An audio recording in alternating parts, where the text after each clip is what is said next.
The faith of Abraham, another topic in our course on the Pentateuch. Overview of Abraham narrative. The story of Abraham begins in Genesis 11:27 and ends in Genesis 25:11. The main themes are seed, land, and blessing. Briefly about seed. Sarah cannot have children, we are told, but God promises that Abraham will have many descendants. So the plot begins. Sarah tries to take things in her own hands, so she gives Abraham her Egyptian slave Hagar. Abraham has a relationship with her, and then she gives birth to Ishmael. Abraham names him and so acknowledges as his own. But that is not the plan of God. In Genesis 17 and 18, God makes it clear that it is Sarah, not Hagar, through whom he will fulfill his promise.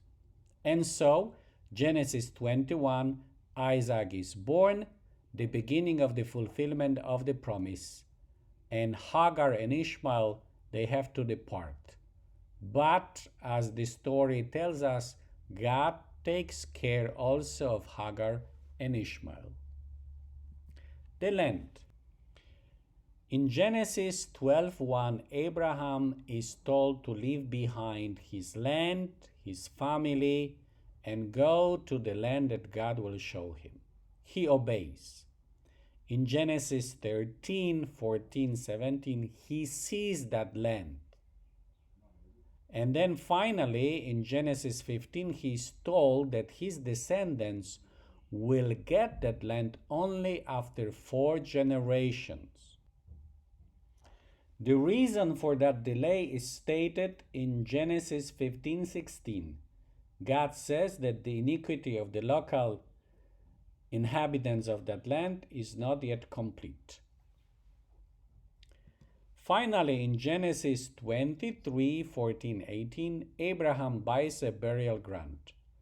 It is again the beginning of the fulfillment of the promise, a token of what will come.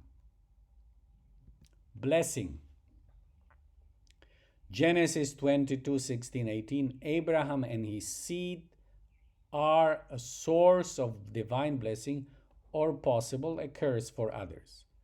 The best example is the story of Abimelech, the local king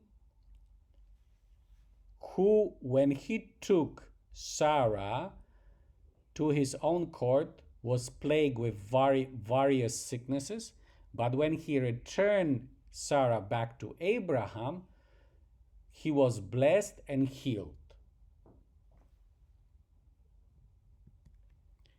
The divine call. Genesis 12:1-3 marks a new stage in the Bible. A new relationship between God and humanity begins. What characterizes Abraham is his obedience.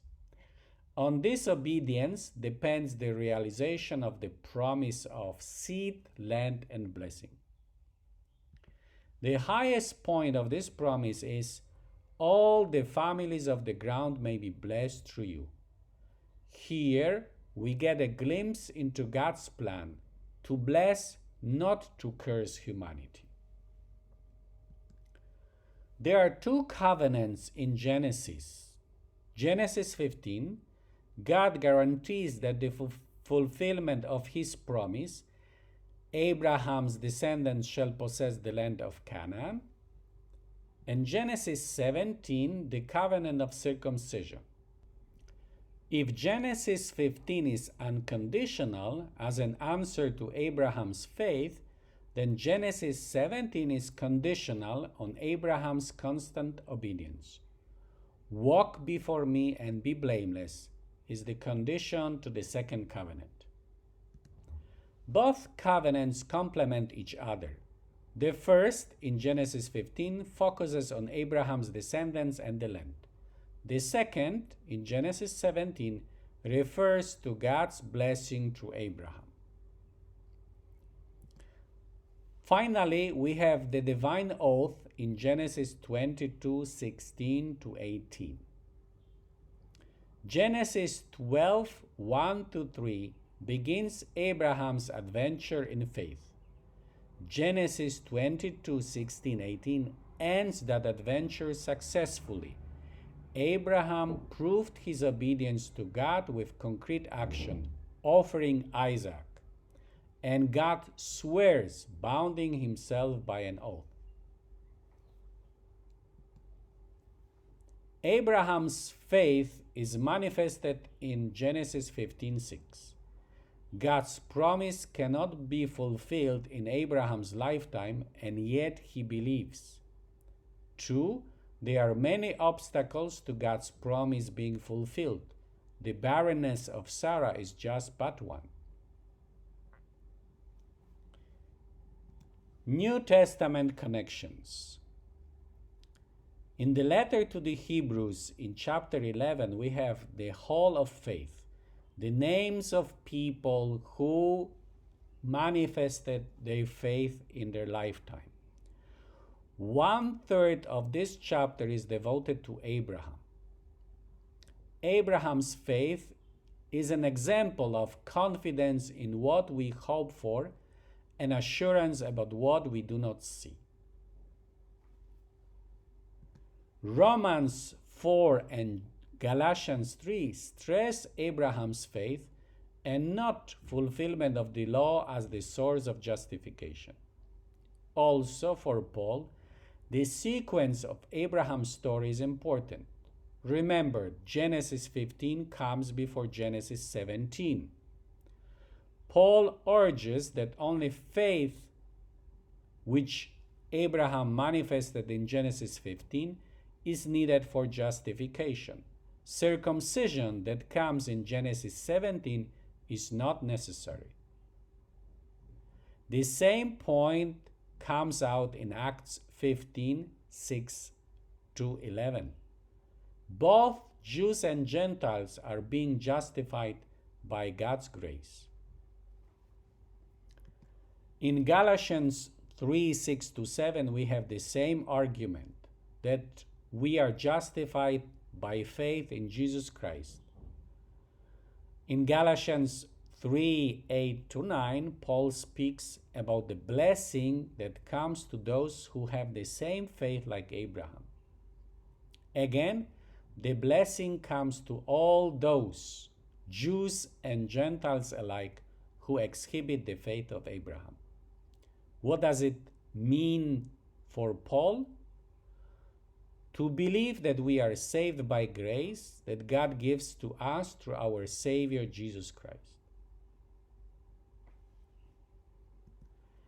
Galatians 3:16 also speaks about the seed, and for Paul that seed of Abraham is Jesus Christ. We saw the line of seed in our previous discussion, and it also gives prominence in Jesus' genealogies, Matthew 1 and Luke 3.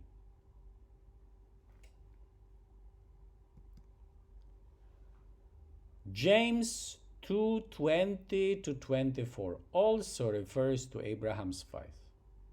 In that letter, the apostle James stresses Abraham's obedience manifested in action. True faith in God will always be manifested in righteous actions. When we combine these two apostles and their context, we realize that Paul faced the problem of those who insisted that faith alone was not enough.